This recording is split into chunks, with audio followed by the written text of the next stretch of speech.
Hello everyone.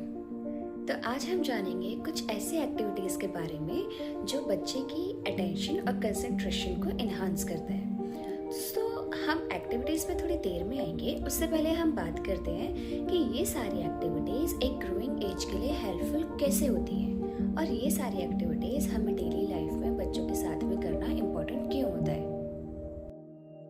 First, ये बच्चे के ब्रेन डेवलपमेंट को बूस्ट करता है।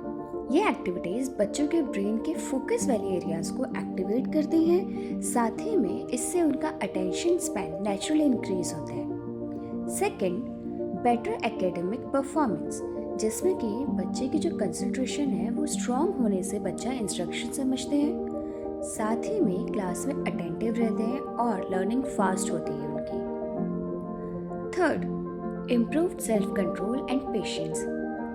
गेम्स जैसे कि स्टैचू, पजल्स, ब्रीदिंग एक्सरसाइजेस, इससे बच्चे जो होते हैं उनमें जो इम्पल्स डिफ़िकल्टी आती है वो उससे उन्हें कंट्रोल करना सीखते हैं, जिससे उनका गुस्सा और साथ ही में जो उनका हाइपर बिहेवियर होता है वो कम होने लगता है। इन्हांस्ड मेमोरी गेम्स और स्टोरी टास्क से बच्चों की शॉर्ट टर्म और वर्किंग मेमोरी स्ट्रांग होती है, जो बच्चों को पढ़ाई में डायरेक्टली हेल्प करता है। Fifth, build problem solving skills.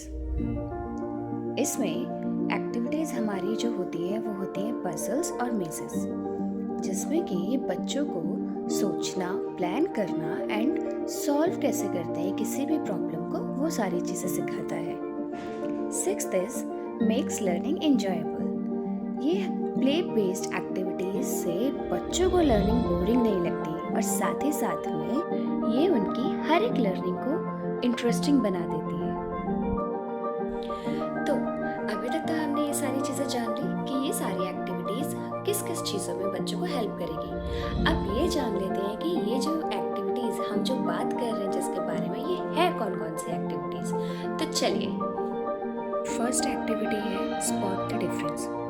बच्चों को दो सिमिलर पिक्चर्स दीजिए, जिसमें कि उनको आप इंस्ट्रक्शंस दीजिए कि दो सिमिलर पिक्चर हैं जिसमें आपको डिफरेंस क्या है वो ढूंढना है। इस एक्टिविटी से बच्चों का विजुअल अटेंशन और फोकस इम्प्रूव होता है। Second is memory card game. आप कोई भी बच्चों के सामने कार्ड्स रख सकते हो। लाइक अगर आपने 5-6 कार्ड्स रखे हैं, सबसे पहले 1 मिनट के अराउंड बच्चों को आप वो कार्ड्स देखने दीजिए। उसके बाद आप कार्ड्स को टर्न कर दीजिए। फिर आप बच्चों से पूछो कि इस वाले कार्ड में क्या था, इस वाले कार्ड में क्या था। तो इस तरीके से हम बच्चों की मेमोरी मैच करते हैं इस वाले गेम से, जिससे कि बच्चों की शॉर्ट टर्म मेमोरी और कंसंट्रेशन स्ट्रॉन्ग होता है। Third is puzzle solving. Age appropriate puzzles focus होने चाहिए, जो ये हमें हेल्प करता है बच्चों की प्रॉब्लम सॉल्विंग और पेशेंस इंप्रूव करने में। फोर्थ इज फ्रीज गेम, जिसमें हम कई तरह से ये वाला गेम खेल सकते हैं। जैसे बचपन में शायद हम लोग भी खेला करते थे, एक गेम होता था मूर्ति घूम, जिसमें कि इंस्ट्रक्शंस देते हैं कि बच्चों को घूमने के लिए, उसके बाद बोला जाता है स्टॉप। उस स्टॉप पे सारे बच्चों को एक स्टैचू बन के रहना होता है।